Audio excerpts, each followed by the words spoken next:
I'm Macky. So nice to be with you. I just want to say I love these people. I was with Mickey's people last night in Washington with Jen Bailey at the last of 100 Days, 100 Dinners. You may have heard this program of folks who are different coming together to have courageous conversations. It was great. It was wild. I emailed this morning, right before I got here, all the people I met last night, and they're different than I am, and I'm different than they are. And we said some crazy shit to one another last night. And woke up this morning and I thought, what did I say? I need your help. I work at Auburn Seminary, which is a leadership development center that equips leaders of faith and moral courage to do justice work. And I hold responsibility for a range of methodologies, like prophetic witness by any media necessary, like creative activism, and I've taken on this new challenge with my colleagues of courageous conversations that some have been doing for a really long time. And even Auburn has done some work in that space. Auburn had a program for kids from war-torn countries where the wars were defined by religious difference. Ireland, Northern Ireland, South Africa, Israel, Palestine, including US kids. And we used methodologies there. But I'm trying to find in this moment how to talk to my opponents, how to talk to my neighbors when we don't see eye to eye, how to talk to my family when we don't see eye to eye, and how they might talk to me when it may be I who needs to do some work. So really, my job today, I hope it's okay, is I'm asking for your help. And I'm going to lay out what I'm working on, and then my email is really up there. And I would really love it if, as I talk a little bit, you share tactics and tools that you're using in this regard for courageous conversations.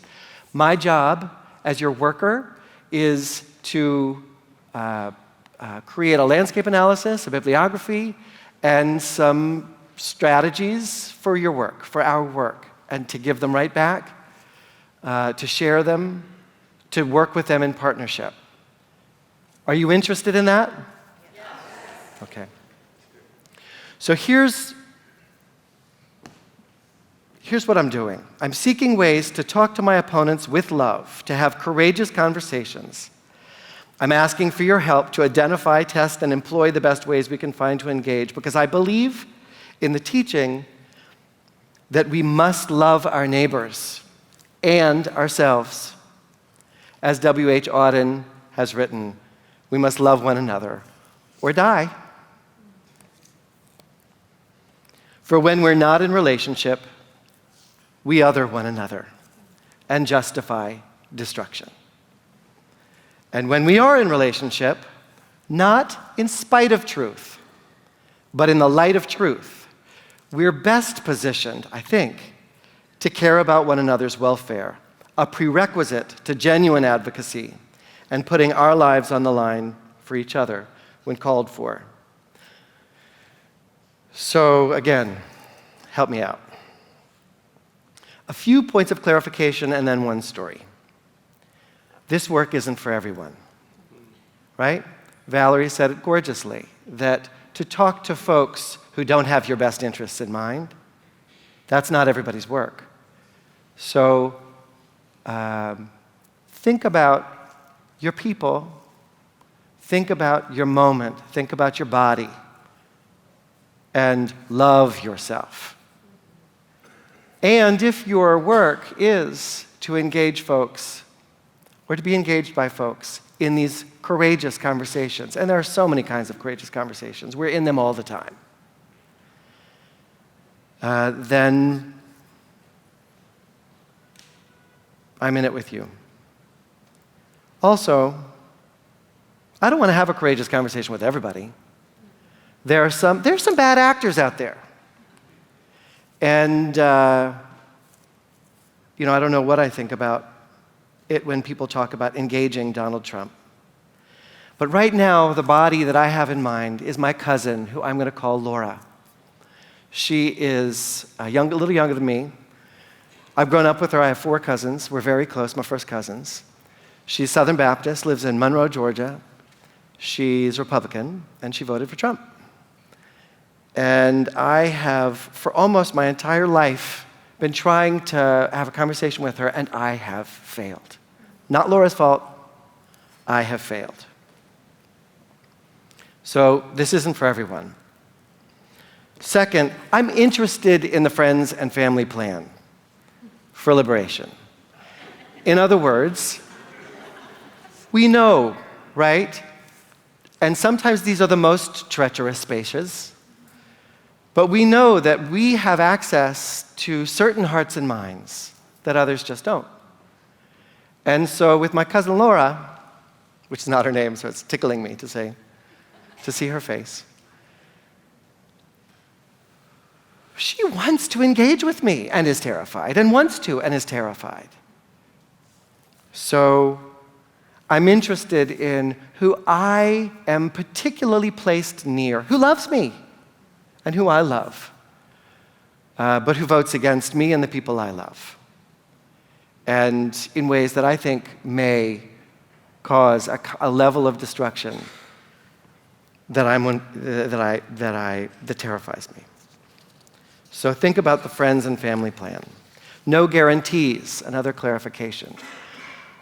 You may have the conversation or set of conversations or lifetime of conversations in which you did everything right, and still Laura doesn't come around. And so that's just the fact, we know it. Perhaps we're best positioned to change that heart and mind or be changed by it, but no guarantees. And here's one for the room, and you all know it better than I do. This work is for us and them, and it's for us. In other words, I remember, Sharon, a meeting we had in December up at Auburn where we gathered to talk about how to organize after this election, and what we came out with by the end of the day, some of you all may have been there, was the sense that there were all kinds of fault lines amongst us, courageous conversations to be had, or not, but a lot of work to do in this space, as well as with my cousin Laura in Monroe, Georgia. We know that there are different needs and hence different tactics and tools. And so as we talk about what we can crowdsource together, there's the how are we going to get along and not kill one another, even though we will never see eye to eye on this front. There's the how do we work together for common cause, even in the face of irreconcilable differences. There is, I want to change your mind. How do I do that? Those are 3 different forms of courageous conversations. And I'm interested in the methodologies for all. And those are just 3. Another one, this shit is painful. So I pray that we don't go and have those conversations without soul care plans for everyone. In other words, it's true. In other words, so funny, I looked down at the impact report at Auburn and saw our sister Linda Sarsour's face, and I just think about the work that you all do, the courage, the bravery, the cost. This shit is painful and often deadly. But as Bishop Gene Robinson has said, there are certain things that are worse than death. And living lies, for him, was one of those things. Shit is painful. So have that soulmate who knows you're going into that conversation. Talk to her, him, them before and after. And think about what you might need. Volume and care. Because you may not be the victim of this justice work. That is not justice. Change doesn't happen in a day, right? It may happen right before the person passes into the next life. So we may be investing for a very, very long-term piece of work, and still it can be of value, and sometimes not. And then the last disclaimer is, everyone will change. There's this piece by Walter Brueggemann that I remember, but not from where, from some talk someday in the past, where he described multi-faith work, and that when people of one tribe go over the mountain and into the next valley, the folk in the valley are changed, but so are the travelers. And so it has gone with my cousin Laura.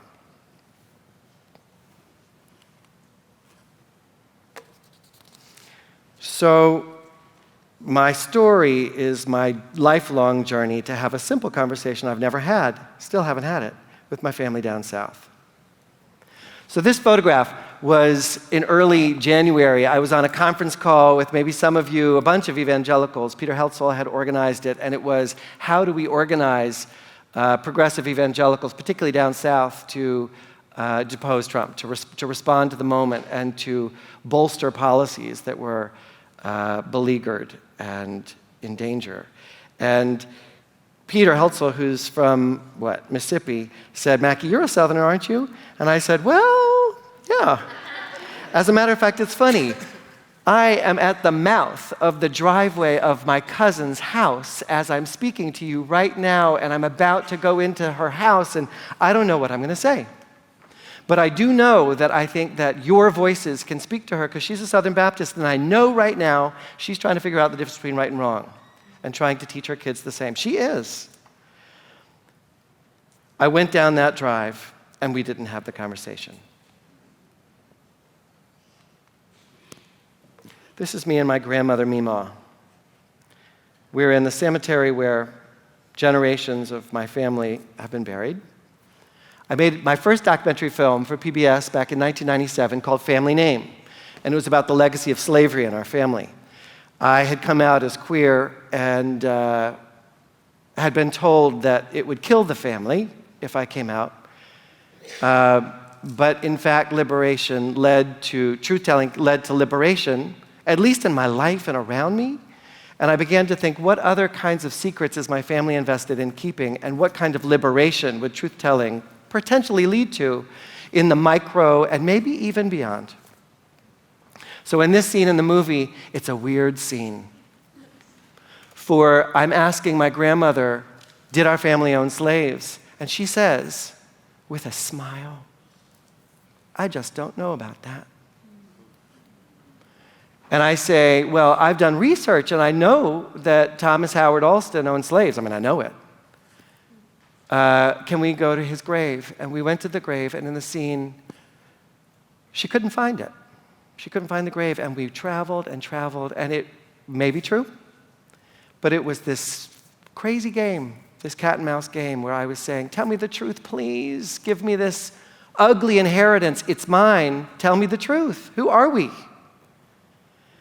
But the piece of voiceover in this scene right there is, I said, it's funny, we humans, for she's not telling me about our slave-owning past, and I'm afraid to tell her that I'm gay. So it's easy to us and them for me. Right before, look, I was out on Oprah with this movie. The movie came out and I got a lot of attention. So right before I did that, I said to my parents, I know you think it's going to kill my grandparents to tell the truth about who I am, but I got to, otherwise she's going to see it on TV and that will kill her.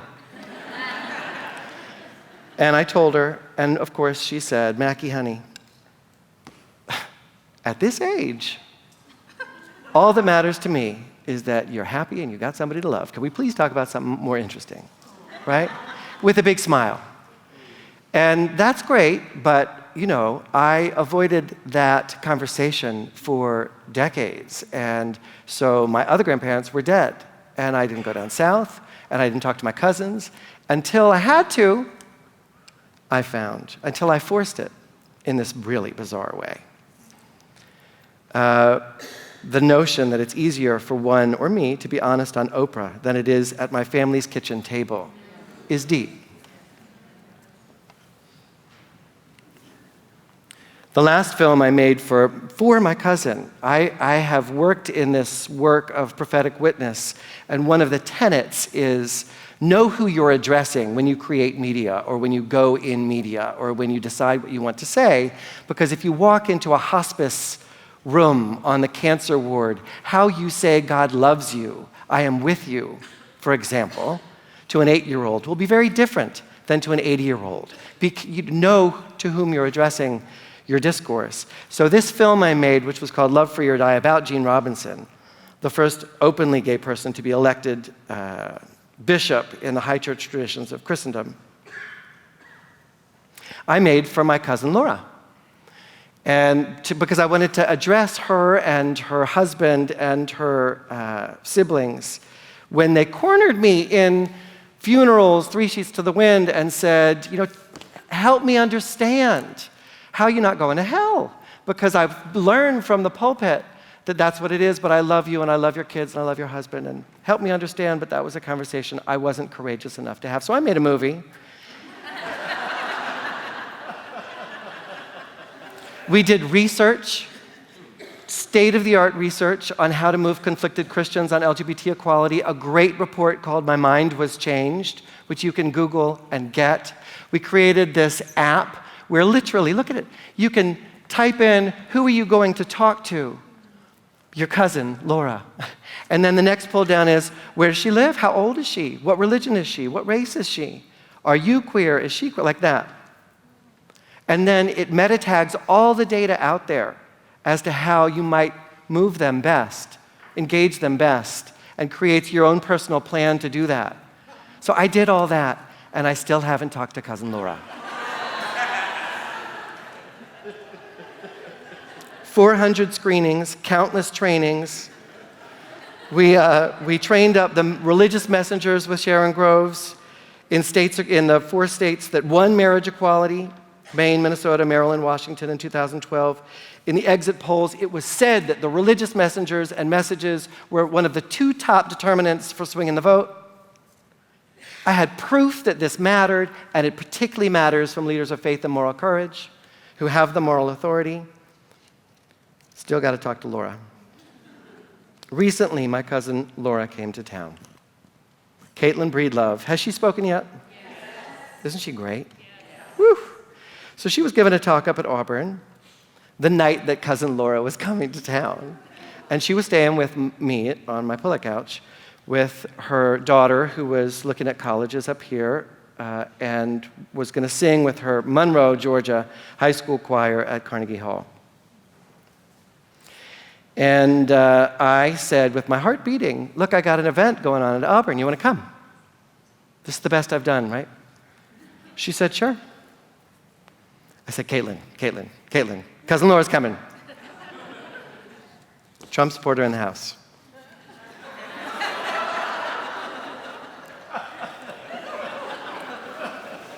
Caitlin did this beautiful teaching, but it was for us. It was interesting, because even as we knew that the purpose was to create space for all, it was for us. It was for us. It was for us. We didn't really, I don't think we really had the way to let her in, even though Caitlin knew. And we went around the room at the end saying, how was this for you? And everybody said, here's how I want to talk to them, here's how I want to talk to them, here's how I want to talk to them, here's how I'm scared to talk to them, my family, I have a family. Then it was my turn. I said, my family. I said, my heart's pounding. This is it right now. We're on 2 sides of this divide, and we've never had this conversation, not even yet. So I'm looking for tools. And I'm grateful to you, Laura.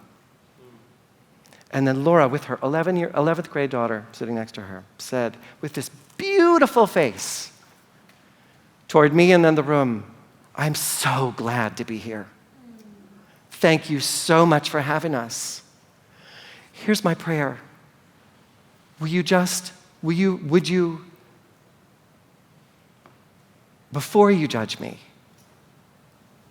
just talk to me.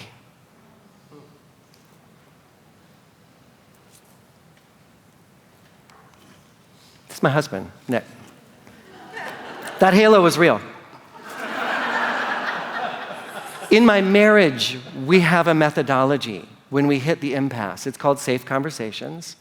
It's beautiful. It's one methodology I'm studying. We're testing it in June. If you want to test it with us, come and join.